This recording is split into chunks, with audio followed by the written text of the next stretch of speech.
Hey, what's up, you guys? Welcome to Who Let the Marks Out. I'm your host, Boykins, and in this episode, we're going to be talking fully about the Superstar shakeup. Now, in my last video, I talked a little bit about it, but I didn't go in as much depth as I'm about to go into.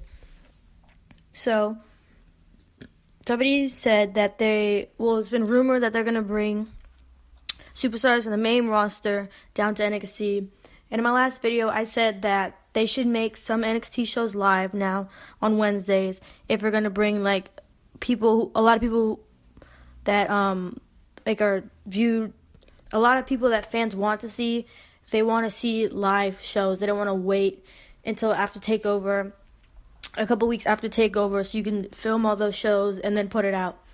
So they need at least 1 or 2 live specials a month, other than TakeOver. And then the superstars that I think that they're going to bring down there, obviously Dolph Ziggler. Everyone that I've seen tweeting about it wants Dolph Ziggler to go down there. If Sheamus and Cesaro break up, send Cesaro down there. Let him win the NXT championship or something. Also, if they're bringing these people down, they need to introduce a mid-card title in NXT. Because you're just going to overcrowd the roster for one championship. They need another one. Also, Dolph Ziggler, Sami Zayn maybe. He hasn't won a title yet. He's just been floating around. There's rumors that he's going to get a mid-card push. A main event push, I think it said. I don't know if they're actually going to do that. Maybe he'll get a push, but he won't win. He'll just be in a main event and then lose. So, I'd rather him go to NXT and win the title again because they're not doing anything with him and it's just annoying. And then someone else who they should bring down to NXT, maybe Emma, if they're not going to give Emma anything, because Emma has been on Raw and has just been doing nothing. Also, now people they should bring up from NXT. Obviously, Asuka needs to go up. Bobby Roode needs to go up. Maybe send Sanity. Now, this is my thing with Sanity. If they're going to do it right after I think they should wait until after maybe Mania. But I think because I want Sanity to go up, but Sanity's supposed to beat the Authors of Pain, and then you send Authors of Pain up. But my thing with Sanity is they're like a faction. So if I want Sanity to go up to the main roster, but also I think Sanity needs to get their run as a dominant faction on NXT before they can just go up to the main roster, because they're not going to have you can't call yourself a dominant faction when you haven't won a title yet. So here's what I think they should do, is that they should wait until on TakeOver Brooklyn, have Killian Dane and Wolf, I think his name is, beat the Authors of Pain. Then, I think Drew McIntyre is going to beat Bobby Roode. Then have Bobby Roode go to the main roster. And then I think Sanity needs to go up in the next shakeup. I don't know when that shakeup is going to be. Probably after Mania. Because they need to just wait till Mania, honestly. Or just, do, not a shakeup, a trade. Just say, William Regal, Stephanie McMahon, Shane McMahon have composed a trade, not a real draft, just a trade, and then you can send these people that I talked about, but not call it an official shakeup, because a shakeup is too soon for that. And then, so back to Sanity, you can have Wolfie, Killian Dane beat Authors of Pain at TakeOver Brooklyn. Bobby Roode loses the belt to Drew McIntyre, and then you compose a trade that you send Drew McIntyre, Authors of Pain, Asuka to Raw. Raw sends maybe the club, maybe Roman Reigns. No, not Roman Reigns. The club and Emma. The club, Emma, and maybe just throwing a Dana Brooke in there. And then we trade them to SmackDown. SmackDown trades Sami Zayn, Dolph Ziggler, and who else? Maybe just those two now. and then maybe they'll keep Sheamus and Cesaro together. Send those people down to NXT, and then it's like a three-way trade, like how they do in the NBA. So you put people on all different shows, like you did like a quote-unquote shakeup, but you didn't really do a shakeup, and you didn't do like a whole fiasco. It's just like you like do breaking news and like in a tweet, and then like just have the people come to the shows that week. But make that week of NXT live so that Dolph Ziggler and Sami Zayn can just come to NXT that week. Or, like, for that, you can make it, like, just, like, announce that you're going to do NXT is live this week, and then you have Sami Zayn and Dolph Ziggler show up to NXT, and then William Regal comes out. And opens the show, and he's like, breaking news, we've composed a trade between all three brands. And then he like, here are the new superstars, and then Dolph Ziggler and Sami Zayn come out. And then he announces, by the way, we're introducing a mid-card title, and we're doing a tournament for that. So then people are going to turn on NXT now because people are on there, they're introducing a mid-card title, and they're doing a big tournament. And then you have the Authors of Pain show up on Raw the next Monday. Have them attack whoever the champions are, or just like attack a random team.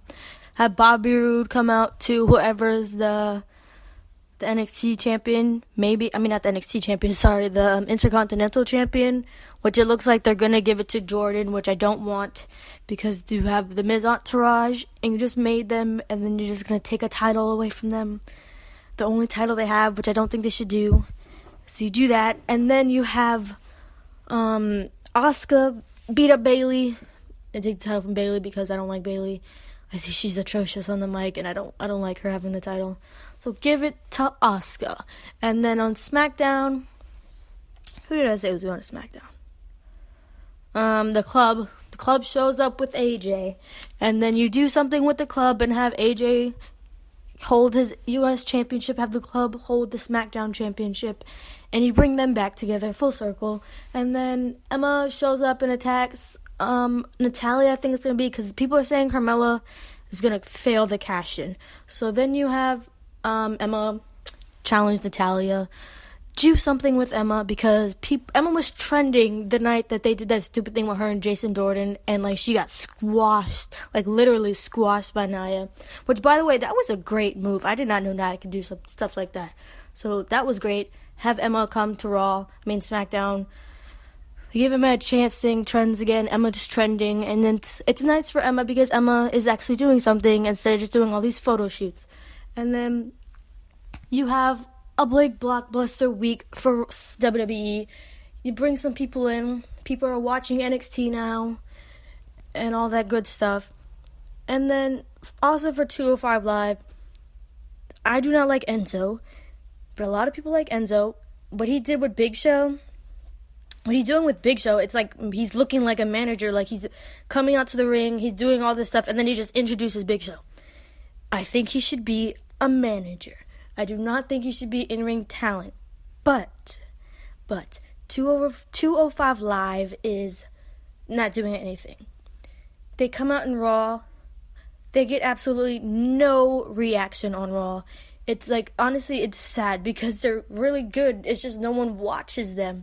So, if you put Enzo on 205 Live, put Kalisto on 205 Live, put Sin Cara on 205 Live. Now, Sin Cara and Kalisto aren't going to get that much traffic, but you're putting new people on 205 Live. You're freshening it up because it's like 205 Live. All I see, like, I don't watch 205 Live. I'm probably going to watch it this week and then make a podcast about it. But it's the same people they're showing on Raw. And it's the same matches. It's multi-people matches. It's like maybe, like, every week it's like two people from it's like tag teams from 205 Live. And then maybe like next week, in like 2 weeks, they'll throw in a singles match from 205 Live. And it's like, you might as well make a tag team for 205 Live. The amount of two-man matches we see on 205 Live. From 205 Live on Raw, it's like ridiculous. But since everyone likes Enzo, you bring Enzo to 205 Live. And even though I do not think Enzo has what it takes to be a champion, a singles person champion, a main champion, you have him beat Neville. I do not want this to happen, but if WWE wants 205 Live viewership to go up, you put Enzo on the show. You have him battle Neville for the championship. You have him win the championship. And now, theoretically, this should happen. People start watching 205 Live because people want to see Enzo. Now, I don't want this to happen, but it's something that needs to happen for 205 Live viewership to go up. Because people talk about this for a long time. The viewership is not doing that great. So before I don't think they're going to cancel it, but they're just dropping everyone. They're probably going to, I honestly think with these cuts, they're going to drop a whole bunch of people from 205 Live. Which I don't know who else they're going to cut. Like we need to cut Luke Harper and Eric Rowan. Two people that I think they're probably going to cut. I don't know who else they're going to cut. Like, they might cut Dana Brooke. Maybe Emma will tell them to cut her, but I don't think they're going to do that. I think Emma's probably just going to wait it out and see how far this trend goes with give Emma a chance. But if they're going to cut people, they're most likely cutting people from 205 Live. But give Enzo the title because give Neville a fresh opponent because we've, seen Neville, beat everybody on 205 Live. So you put Enzo there, the viewership goes up, and that's not really a trade. Like, people just show up to 205 Live. I don't know how they would compose that. But, you have people on 205 Live now. And then, for NXT, for Sanity, I just ran on a whole rant. I forgot to talk about Sanity. But Sanity, you have them win the tag team belt at TakeOver Brooklyn. Then you have Nikki Cross challenge Ember Moon, and then you have Eric Young, I think his name is Eric Young, against Drew McIntyre. And I think the next takeover, if I'm not mistaken, is either at Survivor Series, I think. I'm pretty sure they did one at Survivor Series last year. So then you have them do a whole thing with Ember Moon and Nikki, and then a whole thing with Eric Young and Drew McIntyre. Then you have them win at TakeOver. That's the week of Survivor Series. I honestly think, I'm pretty sure it's one at Survivor Series. And then you have them hold the titles up until the week before Mania, build them up, have them as this dominant faction, have them beating everyone, have them attacking people for no reason. And then you have them lose it the weekend on WrestleMania. Or, I don't think they're going to do this, but how Kevin Owens showed up with the NXT Championship. Maybe they show up on, Raw with all their championships and then just start running through people on Raw. And then how Kevin Owens lost it. I don't think it was Kevin that lost it at, a random live event. He lost it in the one in Japan. But then they have, a NXT special or something, and then Sanity loses, all them lose their belts. And then they're on Raw, and then now they build them up on Raw as a dominant faction they were on NXT. So if they wait until Mania to do a draft, a real draft, that's what they need. They need to wait for a real draft. They need to just compose a trade or something if they want to shake it up. But the Super Shake was pointless. It was really a draft, not a draft. It was a trade. They need to. If they want, because they did a draft the NFL and NBA does, they need to start composing trades and stuff like the NBA does if they want to do stuff like that, a three-way trade between all the brands. And then if they wait till after WrestleMania, my thing for that, Ember Moon goes to Raw. No, Ember Moon goes to SmackDown. Nikki Cross and all of Sanity go to Raw. And then Drew McIntyre. The person I think is going to beat Eric Young if this whole thing goes through and beat him the weekend on WrestleMania. I don't think they're going to give it to Dolph Ziggler if he goes down there. I think they should give Dolph, if they make a mid-card title, give it to Dolph when he gets there and then have him build up people. Because, on NXT, they don't really, there's, not that many people to showcase. The people they showcase are Roderick Strong, Bobby Roode, Eric Young shows up every once in a while, and Drew McIntyre. Now, Eric Young I think Eric Young is going to give the belt to, Leo Rush is going there, he's great. If you haven't heard about him, please look him up. Leo Young is for sure going there. He's teasing it. He's doing, when he said the next chapter, he capitalized NXT X and T. And then he did like another post where he like hashtag Raw